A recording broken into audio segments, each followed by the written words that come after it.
చాలా మంది స్త్రీలను చేసుకున్నావే, ఉంచేవాడిని, నీకు ఇది చాలదు ప్రభావం ఇచ్చేవాడినే కదా, ఎందుకు ఇంతటి దుష్కార్యం చేశావు అని మాట్లాడుతూ 9వ వచనం చూడండి.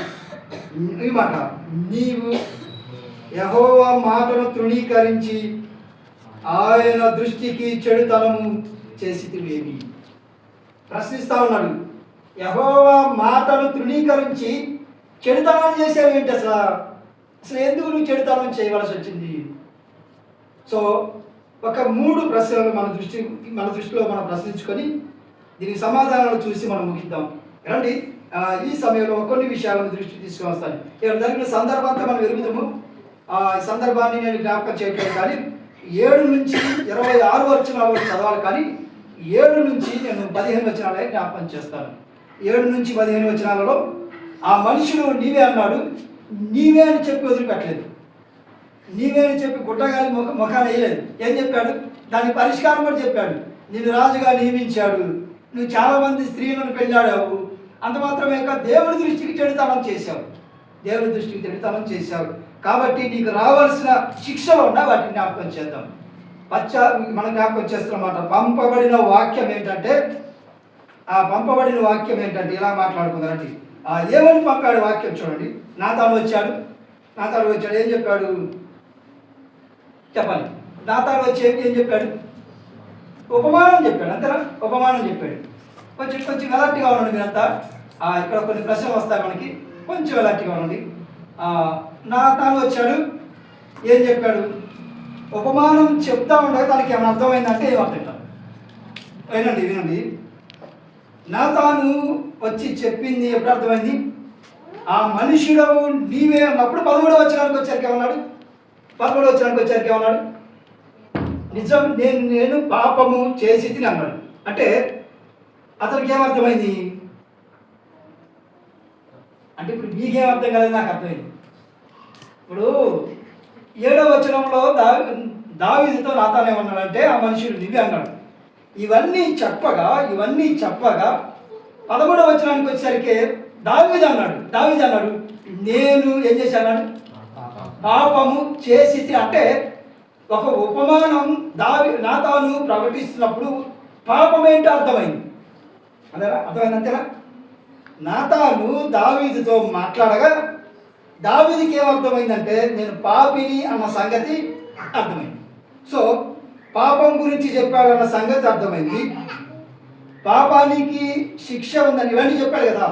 నువ్వు ఇది చేశావు, శిక్ష గురించి కూడా మాట్లాడదాం. నువ్వు ఇది చేసావు అని మాట్లాడుతున్నాడు కదా.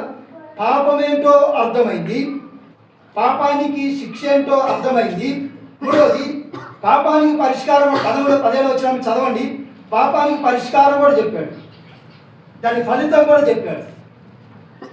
నాతాను దావీదు దగ్గరకు వచ్చి నాతాను చెప్పినది దావీదుకి అర్థమైంది. ఏమనంటే పాపం ఏంటో అర్థమైంది, పాపానికి వచ్చే శిక్ష ఏంటో అర్థమైంది, పాపానికి వచ్చే ఫలితాలు ఎలా ఉంటాయో, దాని ద్వారా పరిష్కారం ఎలా ఉంటుందో అర్థమైంది. అందుకనే నేను పాపము చేసి తిని అన్నాడు. ఇలా మాట్లాడుకుందాం. ఒక దేవుని సేవకుడు వాక్యాన్ని ప్రకటిస్తూ ఉండగా, వాక్యాన్ని అందిస్తూ ఉండగా, వాక్యాన్ని బోధిస్తూ ఉండగా ఇంటర్నల్గా మనకేమర్థం కావాలంటే, మనలో ఏమైనా లోపాలు, ద్వేషాలు, లేకపోతే దోషాలు ఏమైనా ఉంటే వాటిని మనం ఏం చేయాలంటే నిశ్చయముగా మనం దేవునితో ఒప్పుకోవాలి. దేవుని వాక్యం మనతో మాట్లాడుతున్నప్పుడు వాక్యమైన దేవునితో మనం ఏమని చెప్పాలంటే, ఈ లోపంలో, ఈ తప్పిదంలో నేను ఉన్నాను అని మనకు అర్థం కావాలి. వాక్యాన్ని ఉన్నది ఉన్నట్లుగా ఖచ్చితంగా దావీదుతో నాతాను ఈ మాట అనడానికి ఎన్ని గట్స్ ఉండాలండి.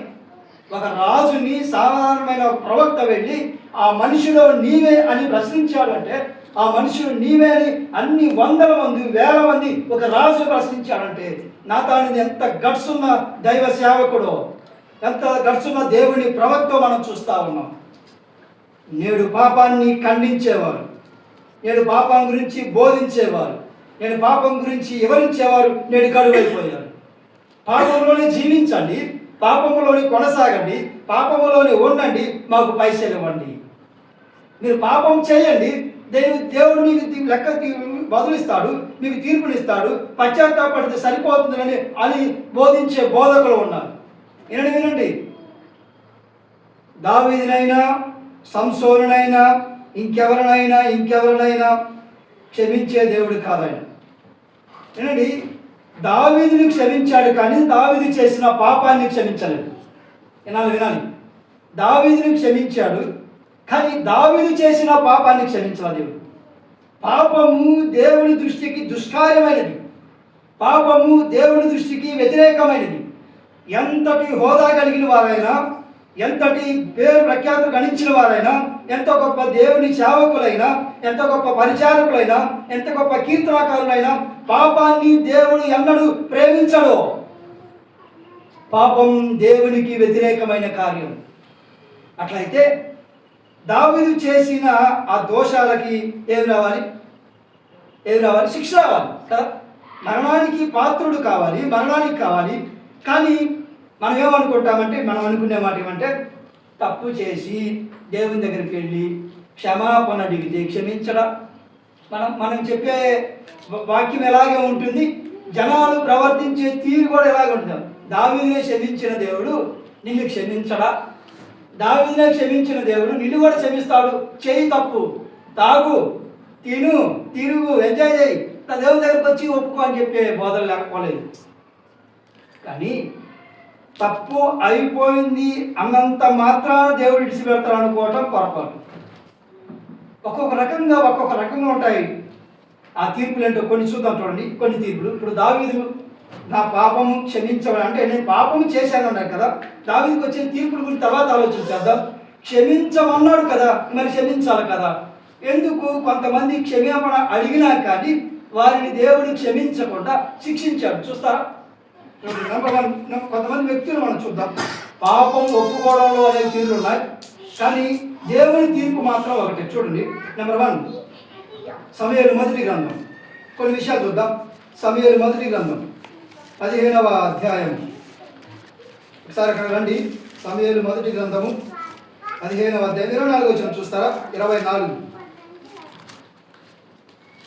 సౌలు జనులకు జడిసి వారి మాట వినినందున నేను యెహోవా ఆజ్ఞను నీ మాటలను మీరి పాపము తెచ్చుకొంటిని. ఏమన్నాడు? తనకు అర్థమైపోయింది. దేవుని మాట మీరాను, ప్రజల మాట విని దేవుని మాట మీరి నేను పాపం చేశానని ఒప్పుకున్నాడు. ఒప్పుకున్నా కానీ దేవుడు ఏం చేశాడు? 26వ వచనం చూస్తారా? అందుకు సమూయేలు నీతో కూడా నేను తిరిగి రాను, నీవు యెహోవా ఆజ్ఞను విసర్జించితివి కనుక ఇశ్రాయేలు మీద రాజుగా ఉండకుండా యెహోవా నిన్ను విసర్జించనని చెప్పి. ఇప్పుడు ఏమైంది? సౌలు తప్పు చేశాడు. అమాలేకులను చంపాలి, నిర్మూలం చేయాలి, అగగు రాజును కూడా చంపేయాలి. ఎడ్లను, గొర్రెలను, మేకలను, ఆడపిల్లలను, పసిపిల్లలను, ఆడువారిని, ముసలివారిని, ప్రతి వారిని అమాలేకులు సమూలంగా నాశనం చేయాలి. ఏ ఒక్కరు మిగలకూడదు అమాలేకులు. దేవుడు ఆజ్ఞాపించాడు. కానీ మంచి వాటిని దాచి అగగు రాజును చంపకుండా తను దాచిపెట్టి దేవుని మాటను విసర్జించి జనుల మాట విడిచి కొన్ని దాచిపెట్టాడు. తను తప్పు చేశాడన్న సంగతి సౌలుకి అర్థమైంది. ఇప్పుడు సమూయేలు అంటాడు, నీవు దేవుని మాట విసర్జించి కనుక నీ చేతిలో నుండి ఇశ్రాయేలు వారి మీద నువ్వు రాజుగా ఉండకుండా యెహోవా నిన్ను విసర్జించెను. ఇప్పుడు సౌలు తప్పు చేశాడు, పాపాన్ని ఒప్పుకున్నాడు, కానీ శిక్ష ఏంటిది? శిక్ష చెప్పాలి. ఇశ్రాయేలు మీద రాజుగా ఉండకుండా దేవుడు ఏం చేశాడు? తీసివేశాడు. అంటే అధికారాన్ని తీసివేశాడు, తన రాజరికాన్ని తీసివేశాడు. తప్పు ఒప్పుకున్నా సరే, వినండి, అందరికీ ఒకేలా ఉంటుంది అనుకోవద్దు. దావీదుని క్షమించాడు కదా, నన్ను క్షమిస్తాడులే అనుకోవద్దు. వినండి, ఆయన ఇష్టం అది. ఆయన యొక్క లేఖనాలు మనం చూస్తూ ఉన్నప్పుడు ఇశ్రాయేలు రాజు అయిన దేవుని మాటను విసర్జించినప్పుడు ఆయన రాజ్యం మీద ఉండకుండా ఇశ్రాయేలు రాజు అయిన సౌలును కూడా విసర్జించాడు. దేవుని మాట నిరాకరించడం ద్వారా సౌలు ఏం కోల్పోయాడు? రాజ్యాన్ని కోల్పోయాడు, అధికారాన్ని కోల్పోయాడు, దేవుని సన్నిధిని కోల్పోయాడు.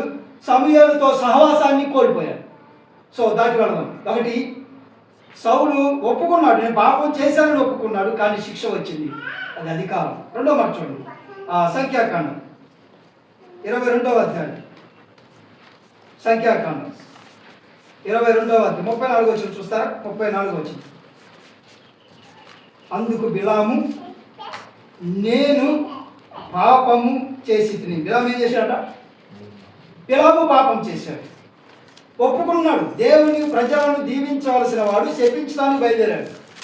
వాస్తవానికి చెప్పి దీవించాడే, కానీ దేవుని మాటకు దేవుని ఆజ్ఞకు వ్యతిరేకంగా బయలుదేరిన వాడు. బిలాము ప్రవక్త, ఏది చెబితే అది నెరవేరుతుంది. దేవుడు అంతటి జ్ఞానాన్ని అనుగ్రహించాడు, అంతటి అనుమతినిచ్చాడు. ఇప్పుడు దేవుని పిల్లలైన ఇశ్రాయేలు ప్రజలను శపించడానికి బయలుదేరాడు. బాలాకు మాట విన్నాడు, బాలాకు మాట ప్రకారం వెళ్ళాడు. ఆ మార్గ మధ్యంలో గాడిదను అడ్డగించింది. అతను గాడిదకి దేవుని దూతలు కనిపించారు. గాడిద కూడా మాట్లాడింది. తనకు అర్థమైపోయింది ఏమని, నేను పాపము చేసి ఒప్పుకున్నాడు. ఒప్పుకున్నా కానీ ఏం జరిగిందో తెలుసా? సంఖ్యాకాండం 4వ అధ్యాయం 18వ వచనం చూస్తారా? 3వ అధ్యాయం 18వ వచనం. సంఖ్యాకాండం 3వ అధ్యాయము 18వ వచనం చూడండి. 13వ అధ్యాయం 13 చూడండి.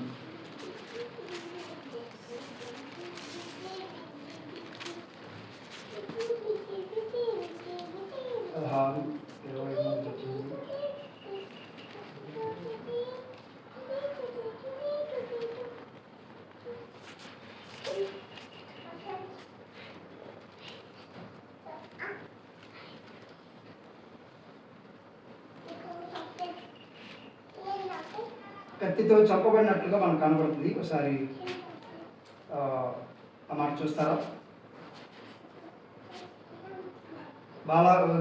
మనం గమనించినప్పుడు బిలాము కత్తితో చంపబడినట్లుగా మనం గమనించగలం. ఆ వచ్చిన భాగాన్ని మీరు చూడండి, గమనించండి, రాసుకోవడం తప్పు రాసుకోవడం. సో గమనిస్తూ ఉన్నప్పుడు ప్రవక్తే బిలాము, కానీ తప్పు చేసినప్పుడు తన తప్పును ఒప్పుకున్నా కానీ శిక్ష ఏమైంది? తన యొక్క శిక్ష తన శత్రువులైన అమోనీయుల చేత చంపబడినవాడు. ఎవరైతే తనను మేలు కోరాలని ఆలోచన చేశాడో వారే వచ్చి బిలామును చంపినట్టు మనం చూడదాం. నేనేమని జ్ఞాపకం చేయబోతున్నానంటే, తప్పు చేస్తాము, తిరిగి ఒప్పుకుంటాము, కానీ శిక్ష అందరికీ ఒకేలా ఉండదు అని జ్ఞాపకం చేస్తూ ఉన్నాను. దావీదు తప్పు చేశాడు. ఆ మనుషులు నీవే అన్నప్పుడు 13వ వచనంలో నేను పాపం చేసి తిన్నాడు. తన శిక్ష మరణించకుండా తప్పించబడ్డాడు. కానీ సౌలు తప్పు చేశాడు, తన పాపాన్ని ఒప్పుకున్నాడు, అధికారాన్ని కోల్పోయాడు. బిలాము తప్పు చేశాడు, తన తప్పును ఒప్పుకున్నాడు, తన ప్రాణాన్ని కోల్పోయాడు. ఇంకో భక్తుని చూస్తారా? యెహోషువ గ్రంథం 7వ అధ్యాయం 27వ వచనం చూస్తారా? యెహోషువ గ్రంథం 7వ అధ్యాయము 27వ వచనం చూస్తారా? 20వ వచనం. ఆకాను ఏమన్నాడు? యెహోషువతో, ఇశ్రాయేలీయుల దేవుడైన యెహోవాకు విరోధముగా నేను పాపము చేసినది నిజమే. ఆకాను తప్పు చేశాడు కదా. శపించబడిన ఎరుకో పట్టణముల నుండి బంగారు, వెండి, సినారు వస్త్రములు తీసుకున్నవాడు. శపించబడిన పట్టణంలో ఏ వస్తువు తీసుకొనరాదు, ఏ వస్తువుని ముట్టరాదు, తాకరాదు, తీసుకోకూడదు. కానీ బంగారు, షీనారు, వెండి వస్త్రాలను వెండిని తను తీసుకున్నవాడు, తన గుడారములో దాచినవాడు. తత్ఫలితంగా ఇశ్రాయేలు మీదకు గొప్ప శాపం, ఉపద్రవం వచ్చింది. హాయి పట్టణం మీదకి వెళ్ళి 33 మంది మరణించారు. ఏంటి కారణం ఏంటని యెహోషువ తన పనివారు ప్రార్థన చేయగా చాలా మంది అక్కడ ఉన్నవారు ఉదయం మొదలుకొని సాయంత్రం వరకు నెత్తి మీద బుగ్గు పోసుకొని బూడిదలో కూర్చొని దేవుడిని ప్రార్థించగా దేవుడు ఒక సంఘటన వివరించాడు. మీలో ఆ వ్యక్తి ఒకడు పాపం చేశాడు, వాడు పాపం చేయడం కారణాన్ని బట్టి మీలో ఒక శిక్ష వచ్చింది, మీరు కనుగొనమనగా వారు షీట్లు వేయగా ఆకాను మీదకి రాబడింది. ఆకాను మీదకి వచ్చినప్పుడు ఆకాను అన్నాడు, ఇలా మాట్లాడాడు. ఆకాను యెహోషువతో ఇలాగూ సెలవిచ్చాడు. ఏమని అంటే, ఏమన్నాడు? ఇశ్రాయేలు దేవుడైన యెహోవాకు నేను విరోధముగా పాపము చేసి తిని. ఆకాను తప్పు చేశాడు, పాపాన్ని ఒప్పుకున్నాడా లేదా? ఒప్పుకున్నాడు. ఇశ్రాయేలు దేవుడైన యెహోవాకు విరోధంగా నేను పాపం చేశాను, దేవుడికి క్షమించాలి. అట్లయితే ఒక ప్రశ్న కావడం, దేవుడు పక్షపాతం అనుకుంటాడు. దావీదునేమో ఒక రకంగా అంటాడు, సౌలునేమో ఒక రకంగా అన్నాడు, ఆకానునేమో ఒక రకంగా చేశాడు, బిలామునేమో కత్తితో హతమార్చాడు. ఆకాను చూపుని ఎలా చంపారు? కింద 66వ వచనంలో చూస్తే, వారిని రాళ్లతో కొట్టి తర్వాత అగ్ని చేత కాల్చి వారి మీద రాళ్ళను పెద్ద కుప్పగా పోసి ఆ కోరు లోయానబడిన ఆ ప్రాంతంలో వారిని అతను మాత్రమే కాదు, అతను పనివారిని, గాడిదలు, ఎడ్లను అన్నిటినీ తనకు కలిగిన ఆస్తిని అంతటిని తగలబెట్టేశారు. రాళ్లతో కొట్టి చంపి తగలబెట్టి రాళ్ళు కుప్పలుగా పోశారు. ఎంత ఘోరమైన శిక్ష! బిలాము కత్తితో హతమార్చబడ్డాడు. సౌలు రాజ్యాన్ని కోల్పోయి పాపం చేశాను ఒప్పుకున్నారు. కానీ పాపానికి వచ్చిన శిక్ష కొందరికి రాజ్యాన్ని కోల్పోవాల్సి వచ్చింది, కొందరు ప్రాణాలు కోల్పోవాల్సి వచ్చింది. తన మరణం తన మాత్రమే కాదు, తన కుటుంబం, వారు, పిల్లలు, తన ఆస్తి సమస్తము ఆకాను ఒక్కడు చేసిన దాన్ని బట్టి తన కుటుంబం అంతా, తన ఆస్తి అంతా, తన దాసీలు, తన గాడిదలు, ఒంటెలు, ఎడ్లు సమస్తము అవేం చేశాయి? చూడండి, ఆకాను ఒక్కడ తప్పు చేశాడు. శిక్ష ఎవరికి వచ్చింది? తన పని వారికి వచ్చింది. శిక్ష ఎవరికి వచ్చింది? తన ఇంటి వారికి వచ్చింది. శిక్ష ఎవరికి వచ్చింది? నోరు లేని ఆ జంతువులకు వచ్చింది. ఆలోచన చేయండి, దేవుని కోపం ఎంత తీవ్రమైనదో, దేవుని ఉగ్రత ఎంత తీవ్రమైనదో ఆలోచన చేస్తూ ఉన్నాం. ఒకరు అధికారం కోల్పోవాల్సి వచ్చింది, ఒకరు తన ప్రాణాలే కోల్పోవాల్సి వచ్చింది. ఒకరైతే తన ప్రాణం మాత్రమే కాదు, తన కుటుంబం ప్రాణం, తన కుటుంబం మాత్రమే కాదు, తన పనివారి ప్రాణం, తన పనివారు మాత్రమే కాదు, తన కలిగిన ఆస్తి అంతా ప్రాణాలు కోల్పోవాల్సి వచ్చింది. తగలబెట్టేశారు. పిల్లరా, పాపం యొక్క తీవ్రత ఎంత పరిణామాలకు దారితీస్తుందో చూడండి. మనం అనుకుంటున్నాం, నేను తప్పు చేసి దావీదుని ఐకాన్గా తీసుకొని దావీదుని క్షమించాడు కదా, ఆ మనుషుడు నేనే అన్నప్పుడు నేను ఒప్పుకున్నాను, నన్ను కూడా ఎవరైనా పట్టుకొని ఆ తప్పు చేశావు కదా అన్నప్పుడు నేనేం చెప్తా, నా నిజమే నన్ను తప్పు చేశాను ఒప్పుకుంటే అయిపోద్దిలే అని తెలివితేటలతో ఉపయోగించాలనుకుంటున్నాయేమో. సౌలు అనలేదా? సమూయేలుతో అన్నాడు ప్రవక్తతో, నేను తప్పు చేశాను. ఇదిగో ఇక్కడ మనం చూస్తూ ఉండగా, మనం ఇక్కడ గమనిస్తూ ఉండగా, ఈ శ్రేష్టమైన మాటను ఆలోచన చేస్తూ ఉండగా, భక్తులు కూడా చాలామంది తను చేసిన తప్పులు ఒప్పుకున్నారు, కానీ శిక్ష మాత్రం తప్పలేదు. అయితే దావీదుకి దేవుడిచ్చిన శిక్ష ఏంటి? ఆ విషయాలు గమనించి మనం ముగిద్దాం. త్వరగా రండి. దావీదుకి దేవుడిచ్చిన శిక్షలేంటో ఒక 3-4 జ్ఞాపకం చేసి నేను ముగిస్తాను. దావీదు చేసిన తప్పులేంటి? ఈ అధ్యాయం తర్వాత కూడా ఉంది. సమూయేలు 2వ గ్రంథం 28వ అధ్యాయంలో కూడా జనాభా సంఖ్యను లెక్కించొద్దంటే లెక్కించి అక్కడ కూడా తప్పులు ఉన్నాయి, దానికి కూడా శిక్ష ఉంది. దాన్ని కౌంట్ చేయట్లేదు. కానీ ఈ 12వ అధ్యాయంలో 11వ అధ్యాయంలో మనం ఉన్నాం కాబట్టి ఇక్కడ ఉన్న వాటినే జ్ఞాపకం చేస్తున్నాం. 11వ అధ్యాయం ఏం చేశాడు? బత్షెబాతో పాపం చేశాడు, అంతేనా? 1. 2, ఊరియాని, అమాయకుడైన ఊరియాని చంపించాడు. 3, తన ప్రెగ్నెన్సీ అని తెలిసి తీసుకొచ్చి ఏం చేశాడు? వాళ్ళందరినీ సైనికులను చంపించాడు. మొత్తానికి రాజకీయం చేశాడు. తన యొక్క జ్ఞానాన్ని, చాకచక్యమైన కార్యాలను యోవాబుతో కలిసి ఏమి ఎరగనట్టు చేయాల్సన్నీ చేసి, నాకు ఒక మన కవితలు లేకపోతే దాని తోడు సూక్తులు లేకపోతే లోకోక్తులు వాడి మొత్తానికి 3వ తప్పు ఏం చేశాడంటే తమని బత్షెబాని తన ఇంటికి తెచ్చి తన ఇంట్లో, తన గృహంలో ఉంచుకున్నాడు. 3 తప్పులే. 1, బత్షెబాని చూడటం, ఆమెతో పాపం చేయడం. 2, ఊరియాని, అమాయకుడైన ఊరియాని చంపించడం, తనతో పాటు తన స్నేహితులైన తన యొక్క పరివారైన సైనికులను చంపడం, అది 2వ తప్పు చేయించాడు. 3వది, ఆమెను అంతటితో వదిలేయకుండా తిరిగి ఇంటికి తెచ్చుకున్నాడు. గర్భవతి అని తెలిసింది, తిరిగి ఇంటికి తెచ్చుకున్నాడు. ఎవరికి తెలియదు అనుకున్నారు. ఇది 3 తప్పులు చేశాడు. 11వ అధ్యాయం. ఇప్పుడు 12వ అధ్యాయంలో దేవుడిస్తున్న 3 తీర్పులు ఏంటో చూద్దారండి. 1, నెంబర్ 1, 12వ అధ్యాయం 10వ వచనం చదువుతారా? సమూయేలు మొదటి గ్రంథం 12వ అధ్యాయం 10వ వచనం.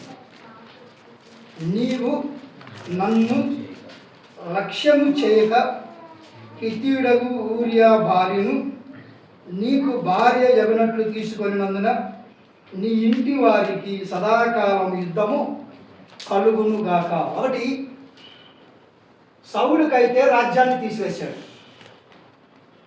ఆకానికైతే తన కుటుంబాన్ని, తన పనివారిని, తన కలిగిన యావదాస్తిని తగలబెట్టేశాడు. బిలాము అయితే తన ప్రాణాలను తీసేసాడు. ఇస్కరియోతు యూదా కూడా పాపం చేశానన్నాడు, ఆ నీతిమంతుని అప్పగించి, నేను నిరపరాధ రక్తాన్ని అప్పగించి పాపం చేశానని కానీ ఉరిపెట్టుకొని చనిపోయాడు. వినండి, తన పాపాన్ని ఒప్పుకున్న దేవుడు దావీదుకి ఇచ్చిన శిక్ష అంటే తెలుసా? సదాకాలము నీకును నీ ఇంటి వారికి, అక్కడ రాబడి చూడండి, నీ ఇంటి వారిక సదాకాలము నీ ఇంటి వారికి యుద్ధము కలుగును. ఇది 13 నుంచి 16 అధ్యాయాల్లో మనం చూడగలం. నెక్స్ట్ 13 నుంచి సమూయేలు 2వ గ్రంథం 13 నుంచి 16 అధ్యాయాల్లో ఈ అన్ని సంఘటనలు ఉంటాయి. తర్వాత జ్ఞాపకం చేస్తా, వాటి జోలలో యుద్ధాలు కలుగుతాయన్నాయి, కలిగాయి. నెంబర్ 2 చూద్దాం. 11 వచనం, నా మాట ఆలకించుము, యెహోవాకు నేను సెలవిచ్చినది ఏమనగా, నీ ఇంటి వారి మూలమునే నేను నీకు అపాయము పుట్టింతును. రెండోది ఏం చేశాడు? నీ ఇంటి వారి మూలంగానే అపాయం. అంటే ఇంటివారు ఎవరంటే మన వెలుగుదు అబ్షాలోము ద్వారా దావీదుకి అపాయం కలిగింది. 13వ అధ్యాయంలో అమ్నోను తామారును మోహించి, తను ఉండగా తన సొంత చెల్లి అయిన తామారును మోహించి పాడు చేసినప్పుడు అబ్షాలోము చంపేస్తాడు.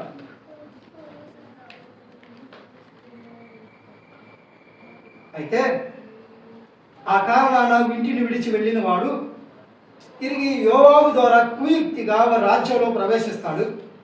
మరలా కుయుక్తి బన్ని రాజైన దావీదును చంపడానికి, తన సొంత కుమారుడే దావీదును చంపడానికి ప్రయత్నం చేస్తున్నాడు. అందుకని దేవుని లేఖనం ఇది, నీకు పుట్టిన వారే కదా, నీ సంతతి వారే రాబడింది. నీ సంతతి వారు, నీ ఇంటి వారి మూలమునే నేను నీకు అపాయం పుట్టింతును.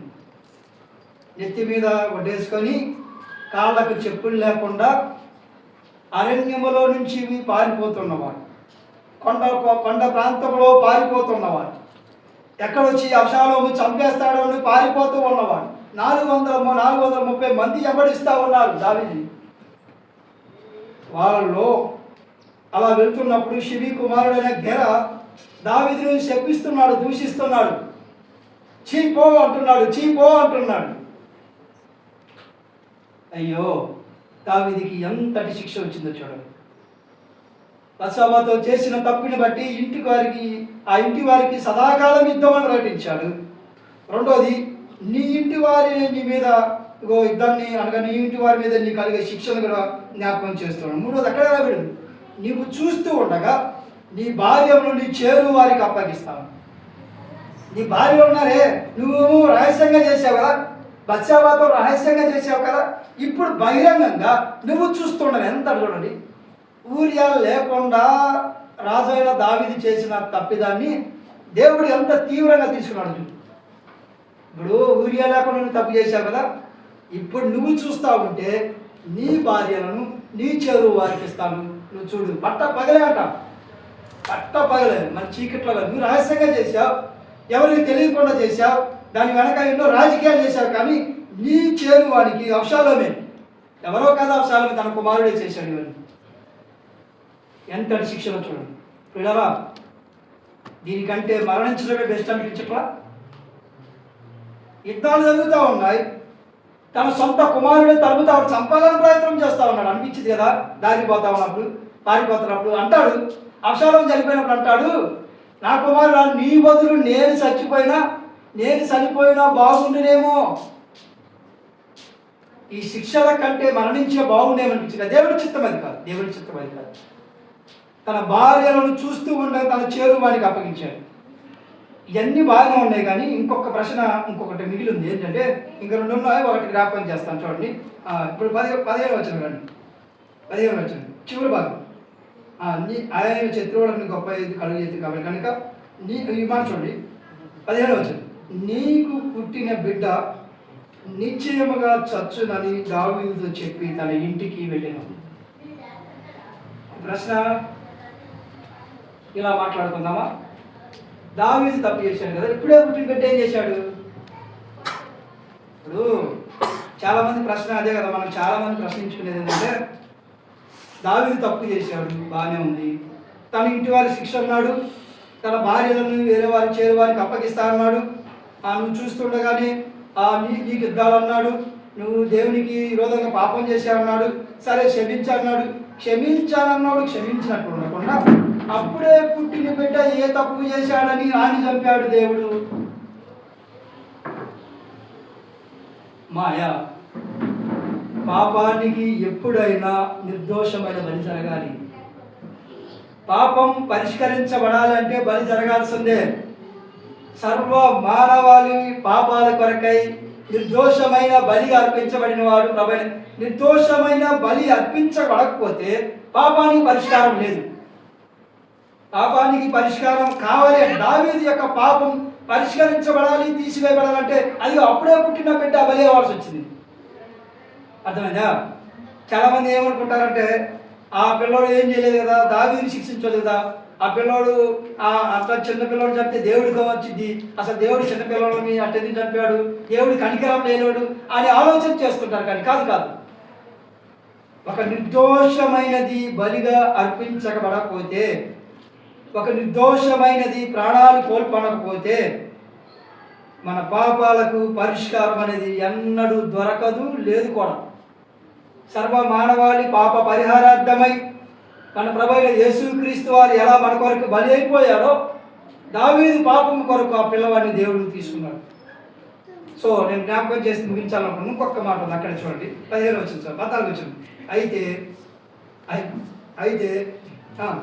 ఈ కార్యము వల్ల యెహోవాను దూషించుటకు ఆయన శత్రువులకు గొప్ప హేతువు కలుగు చేసితివి. ఇప్పుడు ఏం జరిగిందంట? అయిపోయింది. 1 దావీదు చేసిన పాపం, 2 దావీదు చేసిన పాపానికి వచ్చిన శిక్షను చూస్తూ ఉన్నాం. ఇంతకుముందు శిక్షించబడిన వారిని మనం చూస్తూ ఉన్నాం. ఇప్పుడు దావీదు చేసిన ఆ పాపం దేనికి అంటకట్టబడి ఉంది చూడండి. అక్కడ చదవండి, 14 వచ్చింది. అయితే ఈ కార్యము వలన యెహోవాను దూషించుటకు ఆయన శత్రువులకు గొప్ప హేతువు కలుగజేసితివి. మనము చేసే ప్రతి పాపం దేవునికి విరోధమైనది, దేవుని నామానికి అవమానకరమైనది. ఒకసారి రోమిలు రాసిన పత్రిక చూడండి, 2:24 చూస్తారా? రోమిలు రాసిన పత్రిక 2వ అధ్యాయము 24వ వచనం చూస్తారా? రాయబడిన ప్రకారము మిమ్మును బట్టియే కదా దేవుని నామము అన్యజనుల మధ్యను దూషింపబడుచున్నది. ఎవరిని బట్టి అంట? నేడు సమాజంలో దేవుని నామము అవమానపరచబడుతుందంటే ఎక్కువ శాతం ఎవరిని బట్టి? నేనంటాను అన్నమాట. లేఖనం అంటుంది, అపోస్తలుడైన పౌలు సెలవిస్తాడు, దేవుడు అపోస్తలుడైన పౌలు ద్వారా మాట్లాడుతున్నాడు, మిమ్మల్ని బట్టే కదా నా నామము అన్య జనుల మధ్య దూషింపబడుచున్నది. ఎన్నో వార్తలు మనం చూస్తా ఉన్నాం కదా, ఎన్నో మీటింగ్ ప్రోగ్రామ్స్ మనం విన్నప్పుడు జనాలు నవ్వుకుంటా ఉన్నారు. ఇక డాక్టర్లతో పని లేదు కదా.